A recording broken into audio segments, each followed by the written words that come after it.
Netherland میں آباد پاکستانی مسیحی برادری نے جڑاں پاکستان میں ہونے والے واقعے کے خلاف پاکستان ہاؤس دن ہیگ سے پاکستان سفارت خانہ تک احتجاجی ریلی نکالی۔ مظاہرین میں مردوں کے علاوہ خواتین بچوں کی بھی کثیر تعداد تھی۔ مظاہرین نے خطبے اٹھائے ہوئے تھے جن پر مختلف نعرے درج تھے اور تمام راستے مسلسل نعرہ بازی کرتے رہے۔ مسیحی رہنما ونسن گل، پادری ایرک سرور، پادری عمران گل، سنبل نورین، پادری ندیم کے ڈین، عظیم مسیح اور دیگر نے خطاب کیا۔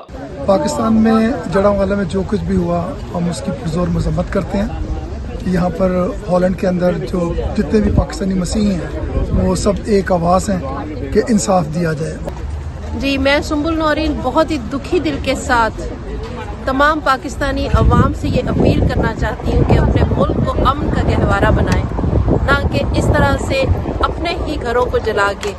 پاکستان میں رہنے والے تمام، چاہے وہ مسیحی ہوں، ہندو ہوں، سکھ ہوں، کسی بھی مذہب سے تعلق رکھتے ہوں، وہ سب سے پہلے پاکستانی ہیں۔ جڑاں والا کے حوالے سے میں صرف یہ کہنا چاہتا ہوں کہ آپ کو معلوم ہے کہ یہاں پر میں یہ سمجھتا ہوں کہ حکومت پاکستان جو ہے وہ فیل ہو چکی ہے اقلیتوں کو تحفظ فراہم کرنے میں۔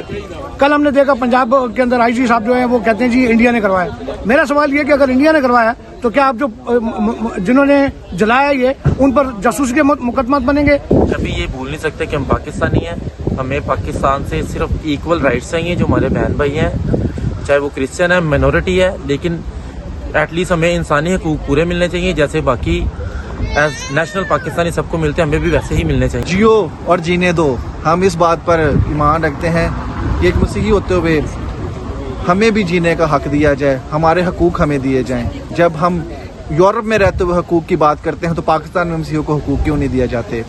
ہمارے گھروں کو جلایا جاتا ہے، ہمارے چرچز کو جلایا جاتا ہے، لیکن کوئی آواز نہیں اٹھاتا۔ تو آج ہم اسی لیے یہاں پر اکٹھے ہوئے ہیں کہ اپنے ان بہن بھائیوں کے لیے آواز اٹھائیں جن کی آواز پاکستان میں کوئی نہیں اٹھا رہا۔ اور حکومت پاکستان سے مسیحی برادری کے تحفظ اور انصاف کی اپیل کی۔ انہوں نے کہا کہ مسیحی برادری محب الوطن ہے، انہیں بھی وہی حقوق حاصل ہونے چاہیے جو دوسرے شہریوں کو ہیں۔ اس موقع پر مسیحی وفد نے سفارت خانہ پاکستان دن ہیگ میں یادداشت بھی پیش کی۔ کیمرہ مین کاشف نذیر کے ساتھ راجہ فاروق، دن ہیگ، نیدرلینڈ۔